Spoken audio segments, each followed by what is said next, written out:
আপনারা ভালো আছেন? দেখেন বঙ্গদার দোকানে ডিম খাওয়া আছে। আমি ছোটো ডিম কষ আর ভাগ না খেলে বড়গুলো বেঁচে আছে গাইস। দেখেন না কে ওই কড়া লিছেন বা ও দুটাই খাবে তো যে শরীরে আটাতে হবে সেটা তো কথা।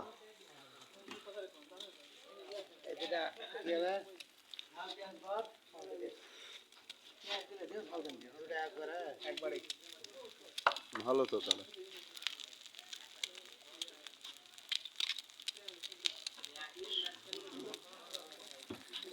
ভাগনা দুটো একবারে দিয়ে ঝাল পেঁয়াজ বেশি করে দাও না খায় যান মজা পায়।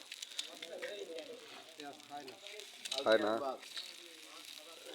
তাই না কুয়েল ভাই ডিমগুলা খাবে আজকে বড় বড় আমরা খাওয়া হলে ছোট পাই কেন।